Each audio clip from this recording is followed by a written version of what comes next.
Friends, कैसे हैं आप सब। फ्रेंड्स से मैं आपके सामने हूँ। अच्छा, इससे पहले जो मैंने वीडियो बनाई थी उस पर मैंने आपसे कुछ पॉइंट्स डिस्कस किए थे कि once in a lifetime आपको एक बार फॉरेन यूनिवर्सिटीज में क्यों जाना चाहिए। तो आज मैं आपके सामने जो अब मैं पॉइंट्स लेकर आई हूँ वो आपको अपने माइंड में रखने हैं while applying for any kind of international studies. Students को बहुत से डाउट्स होते हैं, कब कहाँ कैसे अप्लाई करें, कौन से पॉइंट्स हमें माइंड में रखने हैं। So let's start with the video.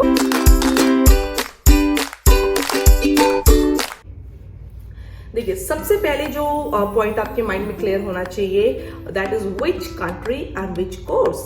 Which country, आपको कौन सी कंट्री में जाना है, किस कोर्स के लिए जाना है। अगर आपको अभी तक यही क्लियर नहीं है कि आप लाइफ में करना क्या चाहते हैं, किस कोर्स के लिए जाना है, then I think you really have to think that why you want to go abroad. आप क्यों जाना चाहते हैं। अगर आपका विजन क्लियर नहीं है, आपका फोकस किसी एक चीज पर नहीं है। तो सबसे पहले, क्योंकि हर एक कंट्री एक स्पेसिफिक कोर्स के लिए मानी जाती है। ऐसा नहीं है कि हर कंट्रीज में सारे कोर्सेज नहीं पढ़ाए जाते, सबके पढ़ाए जाते। जैसे फॉर एग्जांपल हम जैसे फ्रेंड्स होते थे, हम आपस में डिस्कस करते थे। मेरे भी कुछ फ्रेंड्स हैं जो इंटरनेशनल यूनिवर्सिटीज में हैं। अगर कोई मार्केटिंग पॉइंट ऑफ व्यू से अपना करियर बनाना चाहता है तो हम उसे एडवाइस करते हैं कि Europe is best for you या Australian management studies best for you. उसी तरह अगर कोई स्पेस के लिए जाना चाहता है, कोई फिजिक्स में स्पेशलाइजेशन के लिए जाना चाहता है, तो हम कहते हैं US is best for you. तो आपको पहले अपने माइंड में एक कंट्री सेट करनी है और एक कोर्स सेट करना है कि मैं, अगर ये मेरा कोर्स है, ये मेरा ड्रीम है, तो इस ड्रीम का डेस्टिनेशन क्या है, कौन सी कंट्री डेस्टिनेशन है जो मुझे इसमें अच्छी एजुकेशन दे सकती है। चलिए, कोर्स और कंट्री तो आपने सेट कर लिए। अब उन चीज़ों में जाने के लिए, उन कंट्रीज और स्पेशलाइज कोर्सेज में जाने के लिए कौन सी तैयारियां आपको करनी है। तैयारियां मीन्स आपके exams, what kind of interview you will be having.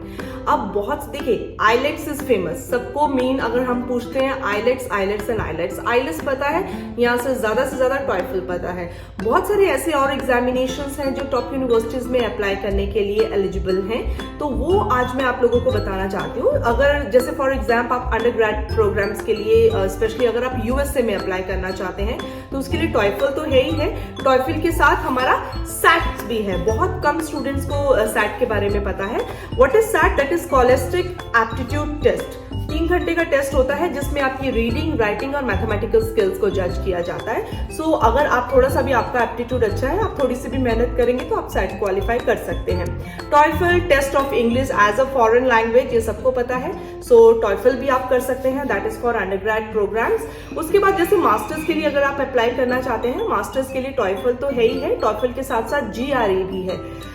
GRE means Graduate Record Examination, means it's a standardized test to measure the student's academic ability. तो इसके ये GRE क्यों दिया जाता है या स्टूडेंट्स GRE को क्यों देते हैं? क्योंकि इसके बेसिस पर इवैल्यूएशन होती है।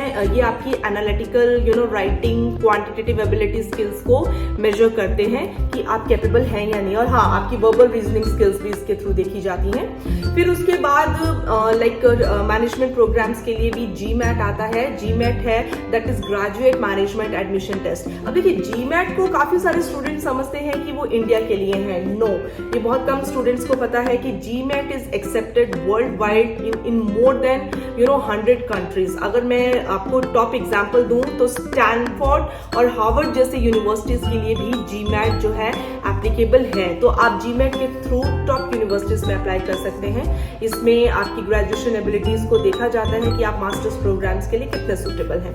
तो ये कुछ आपके एंट्रेंसेस हैं। मैं फिर रिपीट कर रही हूँ, टॉयफल हो गया, सैट हो गया, GRE हो गया, आईलेट्स तो है ही है, उसके बाद GMAT है। फाइन। उसके बाद फिर आपका जब आप ये एंट्रेंस क्वालिफाई कर लेते हैं तो फिर फाइनली फिर आपकी इंटरव्यू राउंड होती है। अब नाउ इंटरव्यू तो बहुत इंपॉर्टेंट है भैया। इंटरव्यू के लिए कैसे प्रिपेयर करें? ऑफ कोर्स आप इतने कॉन्फिडेंट तो होने चाहिए। देखिए, इंटरव्यू में भी सभी कंट्रीज का क्राइटेरिया थोड़ा डिफरेंट रहता है। अगर हम एक मोटे लेवल पर मैं एक USA और यूरोपियन कंट्रीज को ही कंपेयर करके बताना चाहूंगी, क्योंकि ज्यादातर स्टूडेंट्स USA में स्टडीज के लिए, जो मतलब मेरे पास क्वेरीज हैं, अप्लाई करना चाहते हैं। देखिए, US और यूरोपियन कंट्रीज का इंटरव्यू का प्रोसीजर थोड़ा बहुत डिफरेंट क्यों रहता है। और एडमिशन कमिटीज जो होती हैं, जो आपका इंटरव्यू लेती हैं, वो बेसिकली आप में देखती क्या है।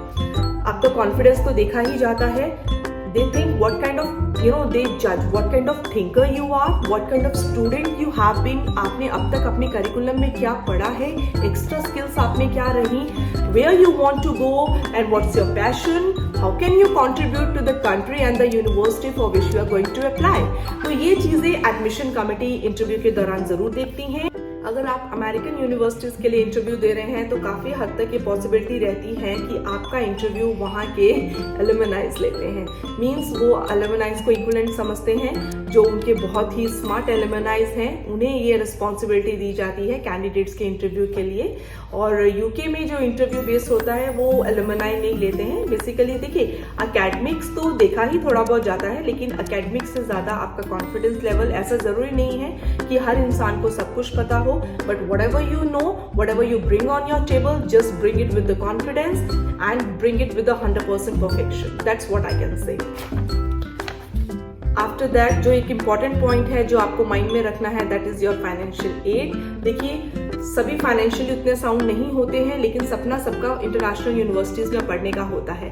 तो ऐसे में आपको स्कॉलरशिप्स भी मिलती हैं इंटरनेशनल यूनिवर्सिटी से. आपको नीड बेस्ड स्कॉलरशिप भी मिलती है और आपको परफॉर्मेंस बेस्ड स्कॉलरशिप भी मिलती है.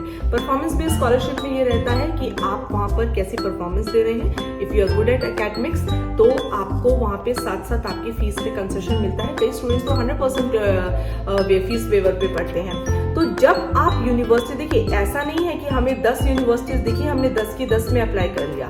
ये सारी चीजें भी फाइनेंस से रिलेटेड है. क्यों? क्योंकि अरे भैया, जितनी भी यूनिवर्सिटीज में आप अप्लाई करते हैं सब में कुछ ना कुछ फाइनेंशियली जो आपकी एप्लीकेशन फीस है वो इन्वॉल्व होती है. इसलिए सोच समझ कर भी हमें यूनिवर्सिटी में अप्लाई करना है. 10 जगह अप्लाई करोगे तो 10 जगह डॉलर्स में फीस भरोगे एप्लीकेशन के लिए. और वीजा अप्लाई करते वक्त, because you need to understand the visa process very carefully. Visa apply करते वक्त हमें अपने फाइनेंशियल सारे डॉक्यूमेंट्स भी रेडी करने पड़ते हैं, जिसमें ऑफकोर्स हमें अपने फाइनेंशियल प्रूफ तो दिखाने ही पड़ते हैं. बिकॉज अगर आपका जो फाइल है वो प्रॉपर नहीं रहेगी तो हो सकता है कि आपको फाइनेंशियल एड ना मिले.